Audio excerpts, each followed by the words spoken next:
Live from the Washington, D.C. area, it's the Inside Scoop. All the news that our viewers want to know. Now, here's the host. Welcome to Inside Scoop. I'm Kimberly Constabile, and this week we are honoring our veterans. I'm here with Dr. Fred Foote, a retired Navy neurologist and author, and June Forte, a poet laureate who started the Virginia Poet Laureate program, the Company of Laureates. We'll be talking a little bit more about creative ways that writing can be used to cure PTSD. But first, let's talk a little bit, since I'm in the company of veterans today, I'd like to hear a little bit about your veteran experience and how are things today as a veteran compared to when you were in the service? Well, Kim, I'm a 29-year military veteran. I retired in 2009, so I kind of span Vietnam all the way through Gulf War I to the present. And the biggest change has been how much smaller the military is right now. Only 1% of households have a family member in the military. And so as we try to do programs to help veterans who are facing challenges, it's important to have bridge and ways of helping civilian folks understand what veterans are going through. Thank you. Thank you. And June, you were saying that you had noticed that there were differences between back when you were serving in the Army and what's going on today. Yes, certainly. I had the fortune of going into the Army in 1977 when there was a great deal of Vietnam seasoned combat veterans in my unit, the 4th Infantry Division, that I was assigned to. And I was a photojournalist, so I got an opportunity to put my nose into everybody's business and be welcome to do that. One of the things I really noticed about the Vietnam era veterans is that they were very protective of each other, and there was a lot of leeway to young troops. Okay, today, now I've worked for 20-some years with the military now as a civilian, and finishing my career at the Pentagon after 17 years, and I find that because the services are downsizing, that they're not as open to trying to work with a young person if they make a mistake. All right. Used to be, you made a mistake and the first sergeant would get a hold of you and take a stripe away or something. But now they're more readily putting them out of the service rather than trying to work with them, I think.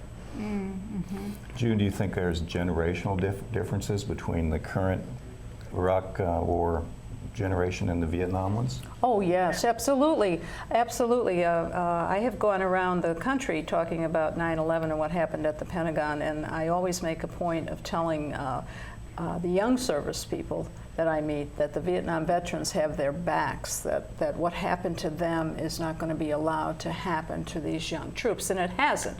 The country has been very open and loving to our troops right now.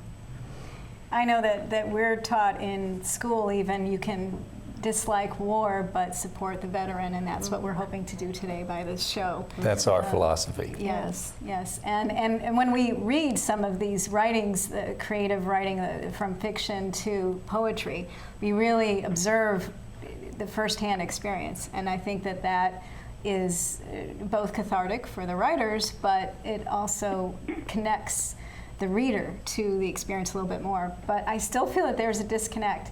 On the phone, we also have on the phone today, we have Richard Epstein, and he is the founder of the Memorial Day Writers Project, and he'll be doing something this Wednesday for Veterans Day.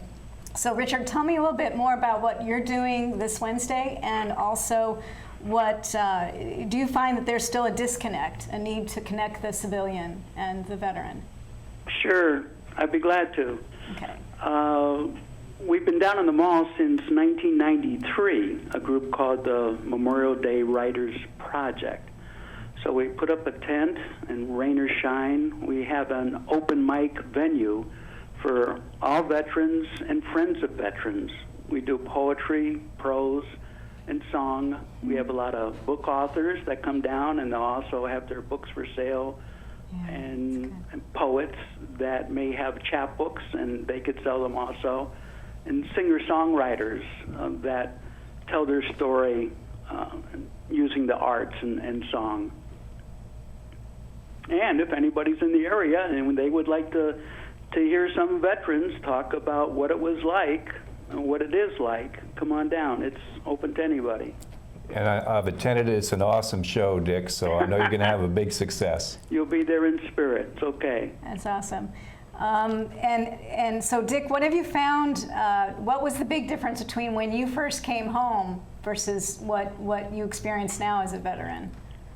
It's like day and night. It was quite different then. Obviously, there was a lot of anti-war protesters, and it was very, well, number one, we were told not to wear our uniforms when we come back. Most of us came back on civilian airlines. And it was not uncommon to have somebody throw something at you, spit at you, come up and yell that you're a baby killer. I mean, people knew what they knew, and they didn't want to know anything different. So today, obviously, it's a lot different. We have learned that you could support your troops because we're doing what our country asked of us, and it sure doesn't make sense to denigrate the veteran, I don't think. And where can someone find the Memorial Day Writers Project book that you wrote? Well, that's a tough one.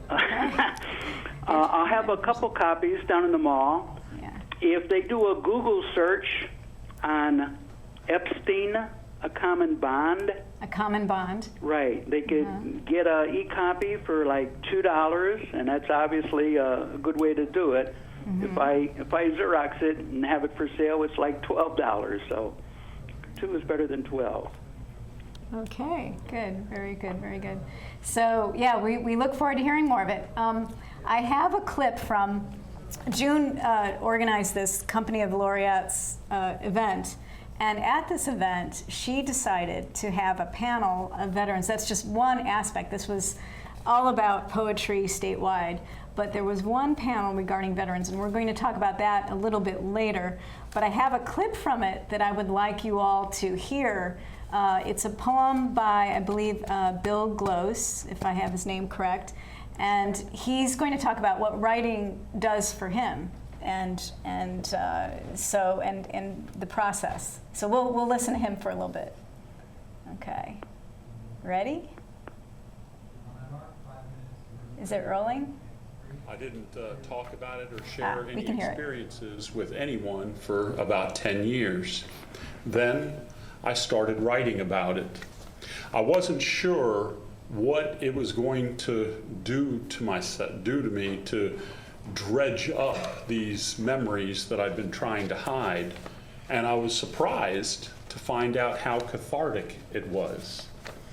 But I had to take baby steps. Some of the events were just too raw. So what I did was I focused on the periphery, and I slowly worked my way in to those difficult events. And the first poem I'm going to read today does exactly that. It talks about some of the mundane things that happen even on the battlefield. And it's called Desert Moon. Heat of the day. Men hunch over weapon components spread on ponchos, fussing like old women at a flea market. Some nap beneath halos of buzzing flies. I lean against my rucksack on the side of a dune, tasting the sweet stillness. Undulating landscape before me as strange as that of the desert moon, pockmarked with craters from blows it never anticipates. Specialist Taylor shows me laminated photos of his baby girl. She lives in the webbing of his Kevlar helmet. One day, he hopes to touch her face for real. T for Tiller is riding home, pen perched in the corner of his mouth, like a swimmer on blocks, waiting for a gun to fire. Rambali shakes a Tupperware with a scorpion inside. Pincers open, wait for lids burp, aching to snap something soft. Garner offers an MRE ham slice to a stray dog, thin as a t-shirt on a hanger. It sniffs, skittish, as if it knows that next week shrapnel will tattoo its name across Garner's stomach. His heels will dig tiny graves in sand while Gomez starts an IV. For now, though, the dog takes the meat. Garner smiles, and the desert moon inches across a cerulean sky. Thank you. So June, what do you think about that poem? Well, I have to tell you that helping me in the Company of Laureates were two Marines that I'm teaching in class. I teach at Northern Virginia Community College communication class, and they volunteered to come and help me. And they sat in, and I sat next to them. And as they were walking out, they said, "Boy, they really get it. They really know." And it was, I think, particularly Bill is very much there on the battlefield. Very good. And what was the reason you decided to include Fred in the panel? I actually met Fred first. Fred at the Festival of the Books in Charlottesville in the spring. I went to his panel. He was on a panel discussion. I was so impressed with his poetry and the power of the words of the poetry that I knew that I wanted to include a veterans panel. And then I met Bill Gloss, who came up to Prince William with another one of the poet laureates and put on an art and war event, a small event for the poets. And so I had him. And then I found Jim Matthews. That's exciting. And brought him into the crowd too. And of course, Great. Claudia, who you're going to talk to later. Yeah. Well, we're going to talk to Claudia later. And so Fred is going to leave us just briefly, and then we'll have Claudia here. And then Fred is going to come back and tell us about some exciting things, including the Green Road Project. But so for now, we have to leave for a break shortly. But in the meantime, we'll be talking to Claudia and Fred. And so we'll say goodbye to Richard. Richard, is there anything else you want to say as we sign off? No, it's been enjoyable. Awesome. Thank you for joining us, and we hope to see you Wednesday. Thanks for your service. Thank you for the invitation. Thank you. Rats were playing in the woods. Well, it's some matches and that's no good. Listen to smoke before you give it a try. Only you. Don't play with matches. Don't play with fire. Cause there's nothing very funny about ripped off life. Nothing very nice on a homeless mind. So if a gorgeous force is what you desire, don't play with matches. Don't play with fire. Yeah. Only you can prevent wildfires. Fire. Why don't you just wash your car at home? When I wash my car, everything runs down the street and down into the storm drains. With all the chemicals in the soaps and waxes, the last thing I want to do is poison my own drinking water. At least here, it's all contained and recycled on site. That's why I also take my car in for oil changes instead of doing it myself. I might take a chance on spilling stuff. You know what the best part is? What? More time to kick back and watch the game. How far would you go to protect the planet? I want you to build an ark. Here we go. Okay, that's good. Oh, okay. Ow! Oh! Maybe there's another way. People, the flood is imminent! Is it too much to ask for a little precipitation? Go to fightglobalwarming.com to find out what you and your community can do to reduce global warming pollution.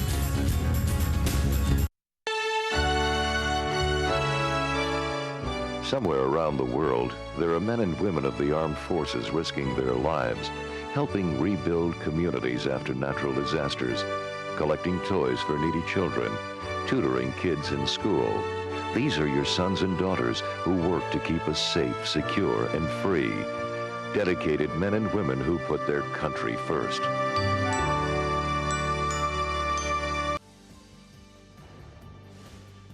And Claudia, And June actually organized the Poet Laureates event, and she might describe that a little bit better as to what is a Poet Laureate, and why did you decide to organize that?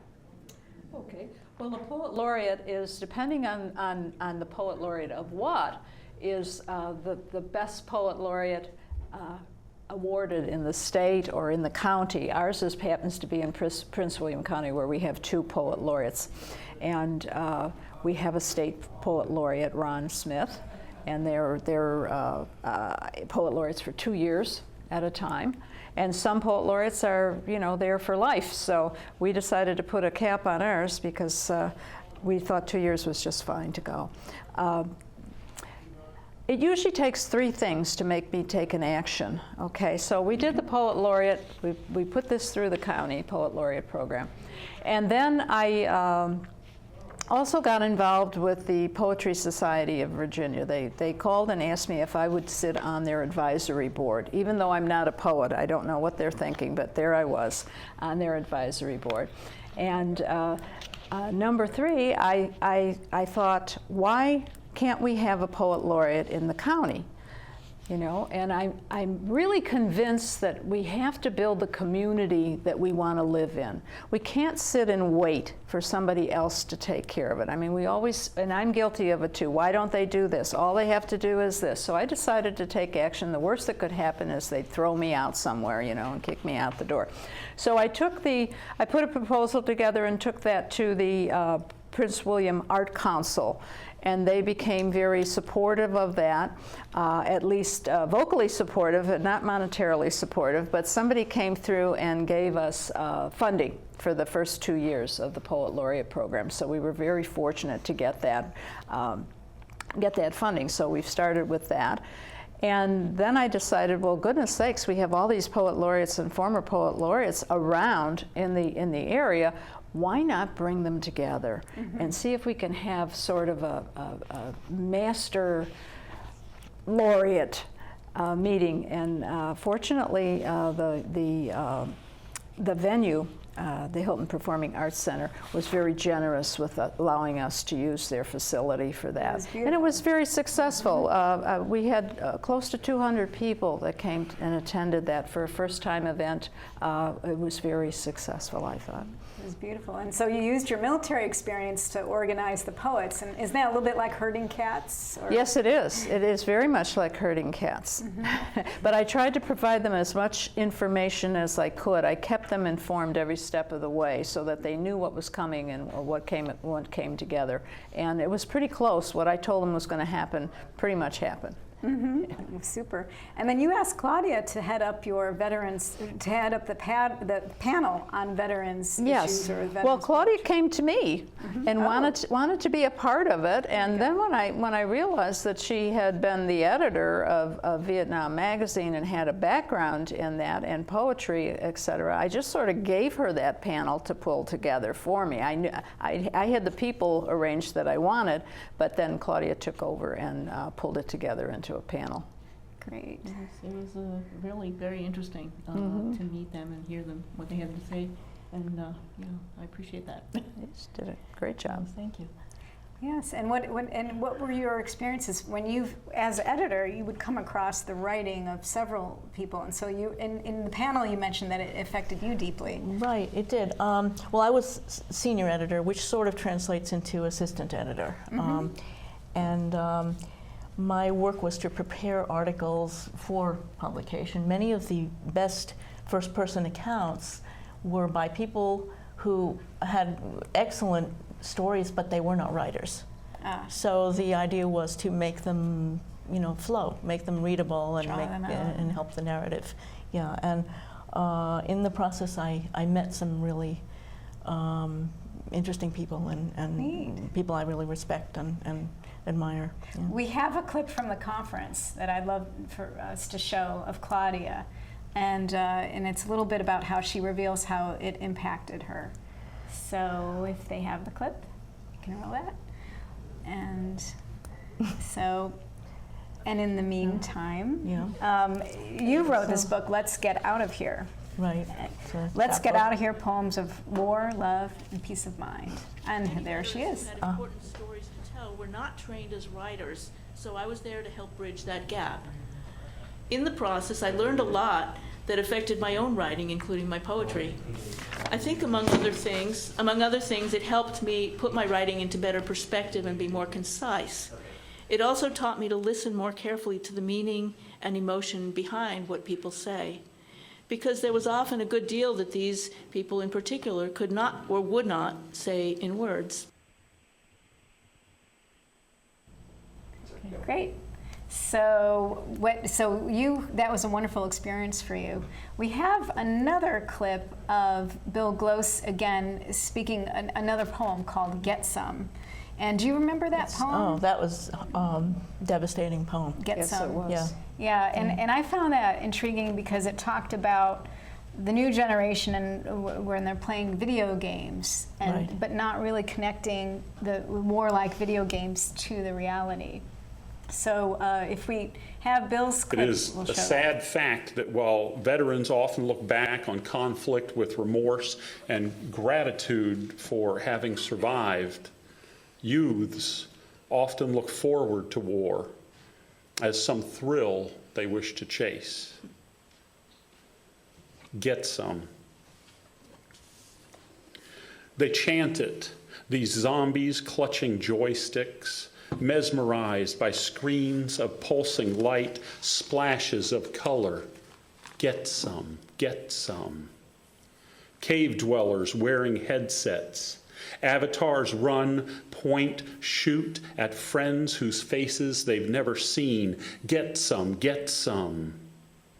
Sunshine is no lure, no excitement in swatches of green grass, no wonder in the sky.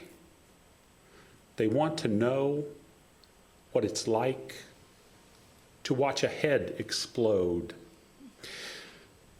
Can't wait till they're 18, worried they'll miss their chance to get some.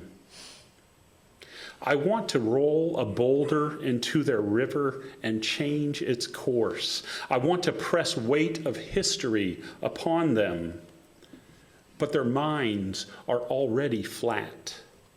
They howl at videos of skateboarders face planting, grinding tracts of skin on pavement.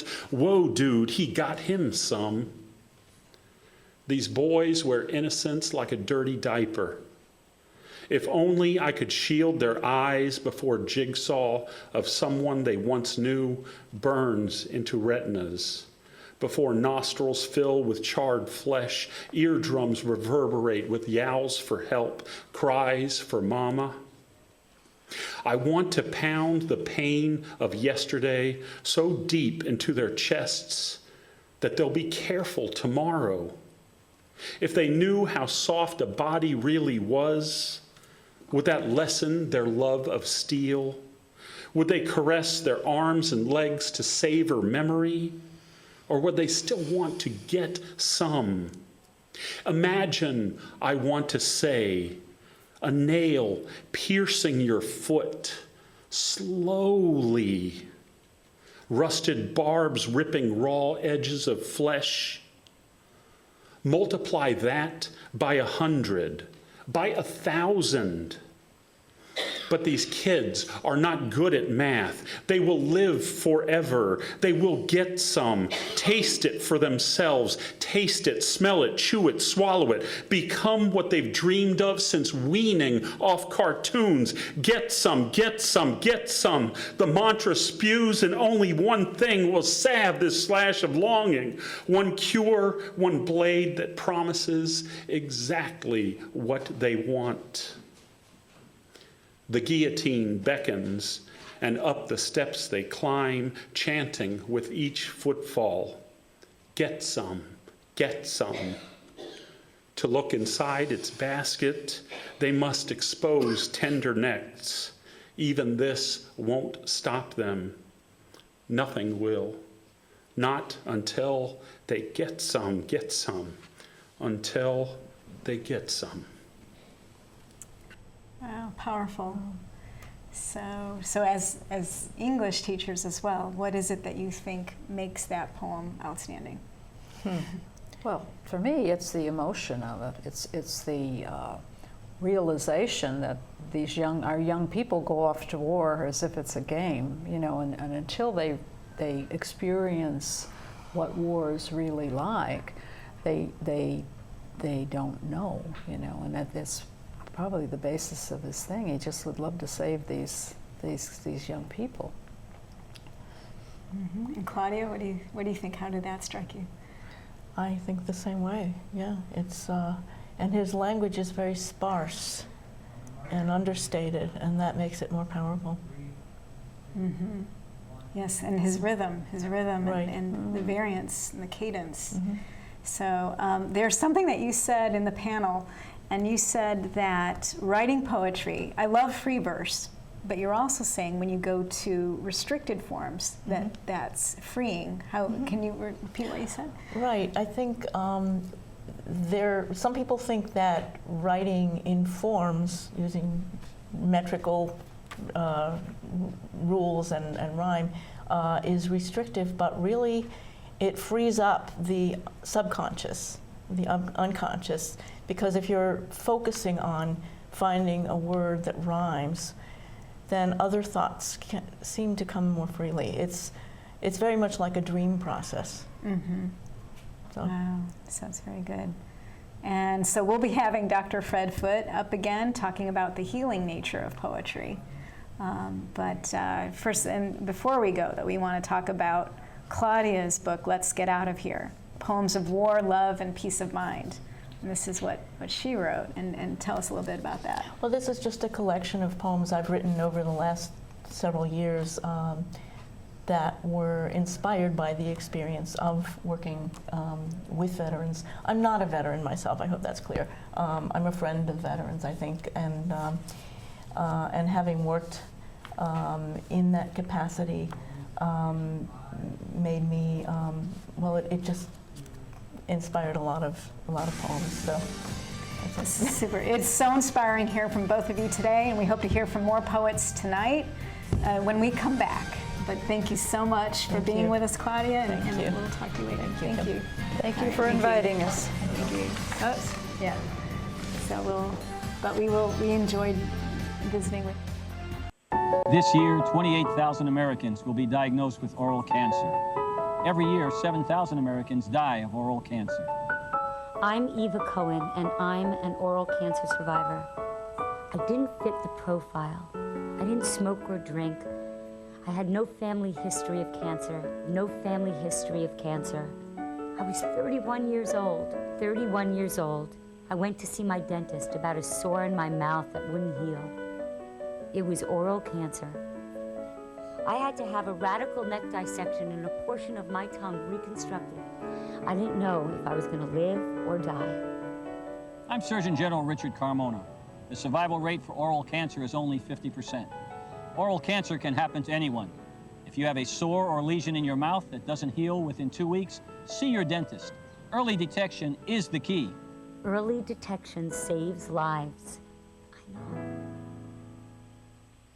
1 in 8 Americans goes hungry. One idea helped change that. A community started a garden that blossomed into farmers markets. 1 in 6 children lives in poverty. One group of women found an answer by opening a daycare center that their neighbors could afford. Today, 36 million Americans live in poverty. But one by one, people are helping themselves and each other to change the picture of poverty to one of hope. For easy ways you can help, visit povertyusa.org. 2 words for you. Pop quiz. Ready? Name any funny movie. A drama. Name a mystery. And one more thing. Name the movie your kids saw today in science class. Know what really matters. Know about your kid's school. And know about your kid. Find out 100 ways to know more, do more. 2 words for you. Pop quiz. Ready? Name any funny movie. A drama. Name a mystery. And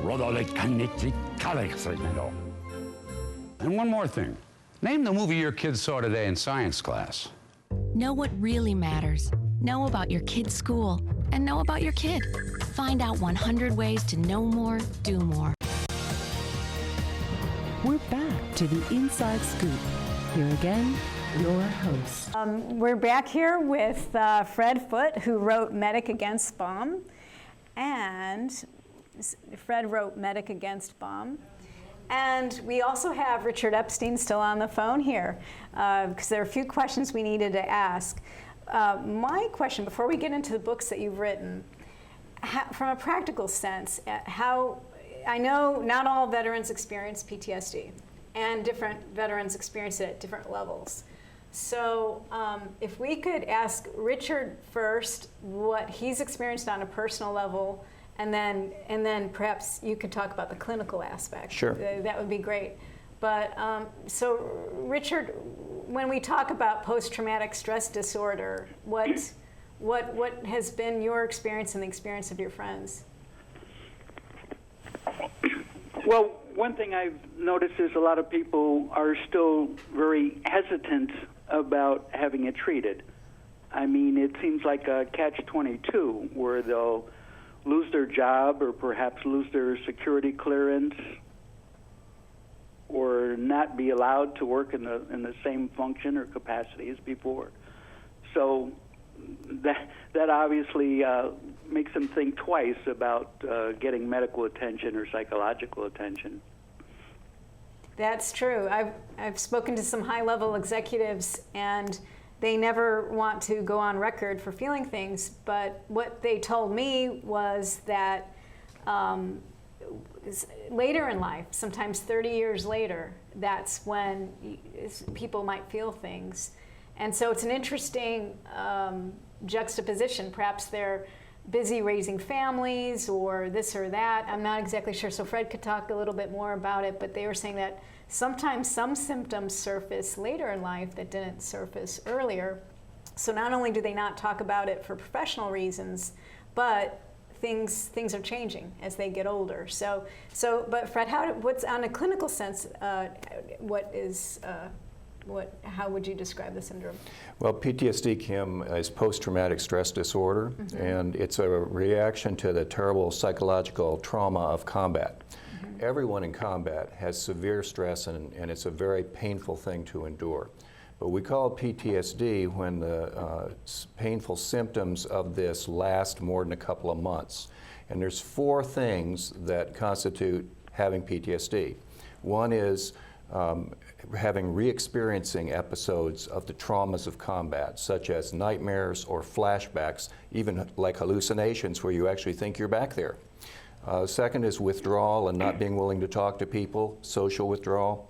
Third is that you become very irritable and kind of agitated to small stimuli, such as a car backfires and you throw yourself to the ground because you think you're hearing an explosion. Okay, and then fourth, having a lot of suffering in your life, problems with mood and thinking that have a lot of negativity. And we think that PTSD goes along with brain injury from bomb blasts, and we think as many as 30% of our returning Iraqi and Afghan veterans may have these conditions. Wow. So for us, it's a big emergency. We must find ways to treat these conditions. And then the other emergency I heard was that there's a statistic back in 2014 that 2 people were committing suicide a day. Actually, it's even more than that. Okay. We're having a terrible epidemic of veteran suicide, both the young ones and also the Vietnam generation, that we have to address. Okay. And why do you think it would be later in life that the Vietnam generation is? Just the burden of suffering that continues.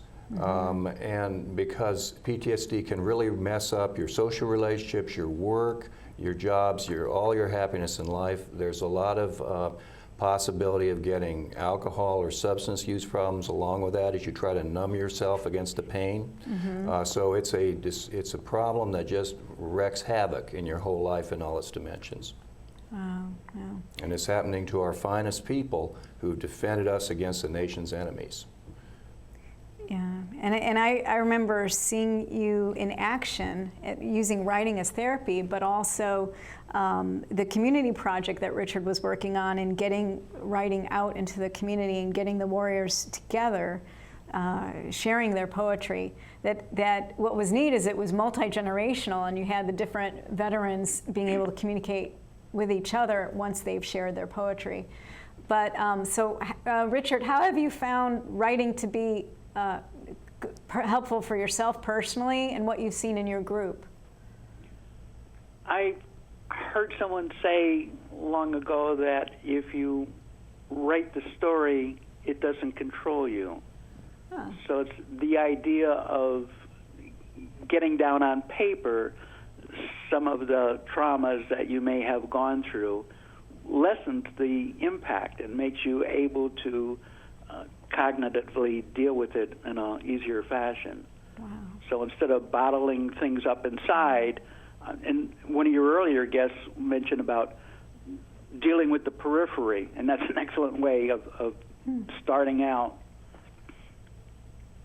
Wow. So I think just the idea of trying to get down on paper some of the thoughts that you may have bottled up in your head. You may not even know what you're actually thinking. And I aside from being part of the creative process, it helps you deal with these things. And Fred, how did that work for you? And tell us about your personal experience in the medical rooms, the hospitals, in the service. And so it was, you can have stress from serving in that way. So how did that help you? How did writing help you? My stress was very minor compared to some of the combat veterans. I'm not a combat veteran. I take care of the wounded some distance behind the line. But without a doubt, writing my book, Medic Against Bomb, the poetry about the wounded experiences, it really did help me in some of the ways that Dick was mentioning. You know, Kim, first off, anyone who has serious symptoms of PTSD should see a mental health professional, because many treatments do exist in the usual psychiatry that can help, but it doesn't always work. So it's important for folks with PTSD also to make art, make music, get invested in that, and also be in nature. Those are two of the things we've really found help against PTSD. And in your book, Medic Against Bomb, you talk about, you have a poem, one of my favorite poems is Rock Creek Park, PTSD, Rock Creek Park. So if you can, there are certain lines in there that are absolutely just knocks you against the wall, and it's just wonderful. And so my question is, on that, there was a line there about how, and perhaps we'll have you read this in a little bit, but or I can read it for you, but either way. Okay. I love this. It starts, Rock Creek rumbles as daylight ends. Its water pours over straits and bends, flinging its way through spouts and flumes as human fortune collides with doom. Tumult issued in roaring sounds clears the mist as the rush tilts down to freezing deeps and pernicious bogs, bleakly featured with fallen logs. You soothed my suffering mind before, and how I wish you were not transformed, turned so fatal in each detail, your clean, bright energy leached and paled. I shun like fever's ferocities, such haunted boulders and frightened trees, all over the creek an expanse of foam, quick jets like blood, flung chips like bone. So I'll pause there, because for the person, the creek had changed. It had been soothing, and all of a sudden now it's haunting. Yes. So why was that? Well, exactly? It's the sort of thing that happens with PTSD. But number one, I was trying to show some of the sheer power and terrible force of the combat experiences. It's just like going down a class 4 rapid. You're that out of control. Wow. And that's characteristic of these re-experiencing that people get. It just simply takes over them completely. And then the second thing is that getting PTSD and these terrible experiences, it changes the way you think about familiar things. Like even about your wife and children can change as a result of this trauma and cause relationship problems, right? So in this case, the soldier found the Rock Creek Park a very healing place, a soothing place, But when he comes back after the war with PTSD, many of those same features trigger anxiety and panic. Wow. The same features, you mean the sound of the Russian water? The water, the Russian water. Before it was more soothing, now it's like he imagined himself thrown down a river rapid out of control, and it's terrifying. Wow. And these are the sort of, just in a very mild way, this is the sort of thing that your PTSD sufferers have to contend with. And he doesn't necessarily have had to have a water experience in his past? No, not at all. You cannot predict exactly how a person's going to react individually. Wow, yeah. And so I'll finish up with 2 more verses here. You chimed your wish in Fallujah's ear, and twilight echoed as it does here. How many heroes in those harsh days fell into your flood and were borne away? Rock Creek, measure of all my fears, I curse your crying with my own tears. Fury sweeping across the ground, return my brothers whom you've drowned. So now Thank I like you for reading that. Oh, I love it. I love it. Now, return my brothers whom you have drowned. That's heavy. So Yes. where did that line come from? It emerged just out of the experience. The Shriek Okay. is actually murderous of the soldiers in his mind. Can Wow. actually be killing you. Wow. Okay. All right. So I won't. You know, and it's kind of like a thing you can extract political things, but I won't go there. But That's it's fine. it's Just let it work on, on it's your kind of emotions. like one of those 60s songs that can be interpreted That's several right. ways. But I love it. I love it. And so I just really appreciate your artistry. And now, you. what other poem is your favorite in this book? Oh, I love them all. You want me to say another one, or I'll tell you what? Sure. Okay, Yeah. so I'll Yep. do a real Okay. short one because we're short of time. Mhm. But the last one in the collection, which I also use at the end of my performances, which I raise money for Wounded Warriors with, where I've raised $500,000 for the projects we'll talk about later. And this one is about a soldier that lost his life. And the worst thing can happen to you is to lose your friend or family member in a war. The families tell us all they suffer as they imagine the sufferings of their soldier in the hour of death. But most of the time they also say that with many years that changes. And when they think of their loved one, the tortured image has gone away and they see in their mind a smiling young man or woman. So this little poem is about that. It's called The Gunner John. Okay. Actually, we'll do that. We can do it we've at got the end. about a minute. Okay, we'll do it. The Gunner John. Okay. Pity him here, his skull crushed by a tread. Beneath the mud pressed out one intact jaw. Some teeth at 90 degrees, the scraps of a tongue. Was he no more than this? No, this was a mask. Place it in calm. Necesito trabajo. I would like to speak English better. Me gustaría hablar inglés mejor. I want to be a U.S. citizen. Quisiera ser ciudadano de los Estados Unidos. For over 35 years, Por más de 35 años, the Hispanic Committee of Virginia has been serving our community. el Comité Hispano de Virginia ha estado sirviendo a nuestra comunidad. Job training and placement, Capacitación, ayuda para conseguir trabajo, education for children and adults, educación para niños y adultos, immigration, naturalization, and medical referrals. ayuda para los procesos de inmigración y naturalización y orientación sobre médicos Are a small part of what we do. son solo una pequeña parte de lo que hacemos. For help, information, or to volunteer, Para ayuda, información o para ofrecerse como voluntario, contact the Hispanic Committee of Virginia, comuníquese con el Comité Hispano de Virginia, helping everyone participate more fully in American society. ayudando a todos a participar plenamente en la sociedad norteamericana.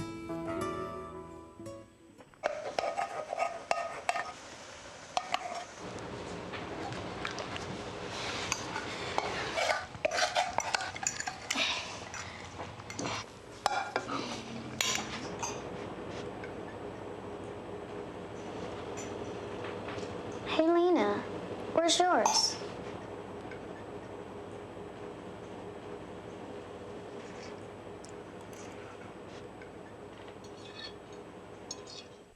Would you notice if you were missing half your kidney function? According to the National Kidney Foundation, 20 million people have chronic kidney disease, and 20 million more may be at risk and not even know it. Anyone with high blood pressure, diabetes, or family history of chronic kidney disease is at risk. Early diagnosis is vitally important. To get the whole story, talk to your doctor and visit the National Kidney Foundation at kidney.org or call for a free brochure. Because when it comes to chronic kidney disease, you might not know the half. We're back to the Inside Scoop. Here again, your host. Thank you. We are back with Dr. Fred Foote. He won the USA Best Book Awards finalist, Medic Against the Bomb. And so I'm excited and delighted that you're with us. And he won a host of other awards, including the Grayson Award. But so tonight, he also wants to tell us about a project he's doing called the Green Road Project. Now, Fred is a Virginia native. You were born in Virginia. I was. Where? Arlington. Arlington. There you go. So, but now they've got him at Walter Reed, and they got him doing some work in D.C. and Maryland. But we have him here because he's one of our own. So so Fred, tell us a little bit more about the Green Road. Well, Kim, my night job is poetry. My day job, I do holistic medicine for wounded warriors at Walter Reed Military Hospital in Bethesda, Maryland. And especially right now, the Green Road Project and the Walter Reed Arts Program, Healing Through Art and Nature, and those are supported by the public. So once we get into this, I'm going to do a little blitz of pictures so people understand how we're healing PTSD with art and nature at Walter Reed. Great. All right, so first slide is me. Anything I tell you is on that website, medicagainstbomb.com. Anything about poetry, anything about veterans, all there, and you can talk to me and communicate with me there too, okay? So please go on. I'm going to tell you about how we're healing at Walter Reed. Number one, as we said before, our soldiers today do not have bullet wounds. They have brain injury and post-traumatic stress disorder, and many times the treatment doesn't work, pills and surgery. So we had to find a new kind of medicine at Walter Reed called holistic care. And holistic care, in contrast to usual care, which treats an organ, single organ, holistic care treats your whole body at once, okay? And Walter Reed is now the nation's leader in that, and that's a picture of our new Walter Reed Hospital. Now, treatments of the whole body include a lot of things. Healing buildings, because your whole body's in the building. Engaging your family in care. Integration of care, so one care plan for one person. That's another healing building, our NICO Brain Injury Center at Walter Reed. And then wellness, that's a whole body treatment. Nutrition, exercise, acupuncture, that's all holistic. And then what I'm telling you about today is how we heal through art and nature. That's a beautiful room from the Brain Injury Center. That's where our wounded warriors do their yoga. It's called Central Park. Of course, they don't call it yoga. They call it warrior battle mind strengthening, okay? It's beautiful, yeah. Now, the Walter Reed Arts Program started 2011, one of the biggest in the nation. We have 3 paid coordinators and 10 paid artists and numerous volunteers. And basically, we have our warriors make art, music, dance, and other arts, and it really helps their PTSD. They always tell us the arts are the most important part of the therapy. These are some of the famous masks from the Brain Injury Center that was in National Geographic. These are all decorated by the warriors to show what they feel. This is another piece of art from the Brain Injury Center. It doesn't have to be real elaborate. This warrior is just making a simple little mandala. And Kim, watching art or listening to music is good, but what really heals you, like Dick Epstein was saying, is making the art, making music, painting, and doing it yourself. That's where the healing comes in. Here's one of our art studios, and you know Charlie Sheen? Yes. Well, Charlie Sheen has a bad rep in the tabloids, but he also gave us $1 million for an art studio, music studio. So if you hear anything against him, you say he's helped our wounded warriors. This is another little picture of some art just in some of our kids, as we call them, their home. Now, I'm coming back to the art, but I want to tell you how we heal through nature, and that's the Green Road Project, nation's largest healing garden, which we will complete next summer in June. What is the Green Road? Well, one thing, it is sort of a road, but it's not for cars, it's for wheelchairs. Right now, audience probably can't see the direction, but this is our campus at Walter Reed. The hospital's on the left. There's a lot of green there. You could heal with nature with that, right?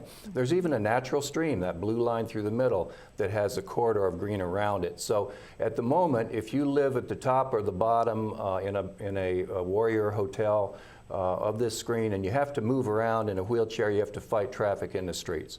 Well, why not build a green road that runs along that stream for wheelchairs so they can move around the base in beautiful surroundings? So the Navy's doing that part. And then where you see in the middle a yellow ball, Central Garden, my philanthropy group is building a $2 million healing garden there. This is the site of the Healing Garden. It's 300 yards from the Beltway. It's a beautiful ravine. The place where we're building the garden is on the left. It is a woodland and will stay a woodland, but it is being enhanced. This is a quick little picture of it, and you can see the stream is running from left to right. And you can also see a little gray line. That's our part of the wheelchair path that hooks up to the Navy wheelchair path on either end. To the right of the path is the social zone, which includes fruit trees and a council ring of boulders, an area where the warriors can get down in the stream and play. Yes, they want to drive their wheelchairs in the stream. And then there's a glade for arts performances and a little communal structure for small group meetings. The sacred part of it is on the hillside to the left of the path, surmounted by that little circle of orange and yellow, and that's our commemorative pavilion sacred to our lost comrades. This is, in fact, a picture of what it's going to look like when we finish it next year. And you can see it's very open. It doesn't play with your mind. There's a seating area on the right with an arbor. There's some artwork and a fountain, but nothing, it's all just a place where you can be with your thoughts in a setting that says that all is not trauma, that there is rebirth and regrowth. There are many beautiful trees, there's stones, there are other spiritual nature features that provide healing. The fallen tree, which is all over the site, is our symbol of the lost warrior who gives life even in death and is never absent from us even in death. We have a bunch of partners. I'm just going to mention at the bottom the TKF Foundation, our wonderful prime donors, Tom and Kitty Stoner, who gave us $1 million to help the garden. And then right above that, CDM Smith is a Chantilly, Virginia firm, and they are our engineering firm. The Institute for Integrative Health Baltimore is our sponsoring nonprofit. We have a big research program, which I don't have time to tell you about, only it's very cutting edge, very space age, to do measurements of the whole body at once to show the body as a whole getting better from illness to wellness. We did a national search and found several of these advanced masks, and we're applying them here to show that the nature exposure makes you well. That's my team. Those are brilliant engineers, scientists, soldiers, every kind of personnel. My position up top should not be construed that they listen to what I say. The only one who does is the therapy dog, Ralph, and his master, Bob Kaufman, is teaching him not to do that. So he'll be like the rest soon. The research that we're doing, I'm just going to mention, to measure the whole body moving from illness to wellness includes genetics, measuring stress markers of your stress response, and even doing artificial intelligence of your written language. It can tell us if you're healed or not. This is just one quick example. In the upper right-hand corner, you see a square. Herb Benson at Harvard has 60 genes that turn green when you have PTSD and red when you're cured of PTSD, essentially. And what you see in the upper right is 3 columns, one green one down the left, one pink one in the middle, one red one, and that's a person getting better from PTSD. So we hope to show that progression from green to pink to red is done by the garden. There's a little slide here to close up with that our site is beautiful at all times, and we have many critters on the site. We have wonderful tame deer, we have foxes, even coyotes, we have all kinds of animals, and part of our job is to bring the people with the animals in a loving kind of way. They both share the site. We're going to be feeding the animals, and it's kind of like a Garden of Eden when these things occur. There is a big fundraising campaign. You can donate to the Green Road, but just contact me through the website. Also, I will come and talk to you about any of these ways of helping veterans free of charge in your community. I want to just briefly mention the newest thing we've done. I mentioned that the Walter Reed Arts Program is healing PTSD at Walter Reed. Well, we're now taking that into the community across Maryland with the Maryland Network of Arts and Gardens for Veterans.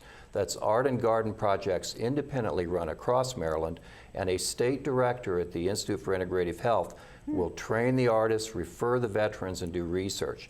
We intend over the next few years to use the healing of art and nature in communities to decrease veteran suicides across Maryland. And I'll just add that if your community wants to take a shot at doing some of this in Virginia, I will come down and talk to you and tell you how it's done. Great. So what's the bottom line? Art and music making heals PTSD. Nature heals PTSD. Communities can do it. You don't have to be a doctor to help veterans with PTSD. You can take care of your own local vets in your community and find out everything at medicagainstbomb.com. This is how I hope our Green Road Garden will look in 6 months. And as President Obama says, may God bless the United States of America. Thank you very much. Good. Well, you know, my agenda is to talk about hoping that you'll do something like this in Fairfax County. Of course. And of course, my favorite parks would be Mason District Park and Green Spring Park. But of course, there's also Burke and just some lovely areas. But I think about Green Spring. I think about the areas where you can have poetry recitals and different things in the community center. Yes. And then you have that beautiful promenade garden where that veterans can enjoy. And I also think of Bo White, who was instrumental in starting that the Green Spring Gardens, and he was a veteran as well, a very distinguished Marine. So yes, my agenda is to have you come back again sometime, and maybe have you go head to head with some of my parks friends. And so when you do it, when you take it on the road, how do you encourage the communities to start their own program? Well, the biggest thing is there's so few vets so few people in the military now. Mm-hmm. That often the civilian audience, which is providing the money for these philanthropic programs, holds back because they feel they don't understand the wounded warrior. So I found that my book, Medic Against Bomb, all poetry about our wounded warriors, mm-hmm. All I have to do in front of a Rotary Club, in front of a convention, any sort of audience, is read 10 minutes of poetry from that book with some projected images of our wounded soldiers. And immediately that audience understands the wounded soldier and they want to help. And I've raised $500,000 with poetry to help our vets through art and nature. There's a kind of a neat story. We all know this works in our heart, just like you do, that when we suffer, we seek nature and art. And, but we've got to get the proof to convince the doubters. That's what the research is for. We have a sister project in Portland, Oregon that's making a hospital garden right outside labor and delivery. So the women will have the option to go to the garden for labor instead of their usual room. And of course the research is compare the ones who labor in the garden to the ones who labor in the room and see if maybe they don't have better labor in the garden. But guess what? None of the women will sign up to be in the room. They all want to be in the garden. So they know in their hearts that it's the nature that's going to heal them. And this is what we're trying to give structure and research. That's amazing. That's amazing. Beautiful work. Beautiful work. I just so admire your work. So we will have you again, I'm sure. Okay, thank you for having me this time. And what are you doing on Veterans Day? I am pursuing fundraising for the Green Road at a location in Maryland. One I can't miss. But everyone should go to Epstein's Memorial Day Writers Project on the Mall. Wonderful. Well, thank you for being with us tonight. I'm Kim Constabile. Thank you so much for being with us at Inside Scoop.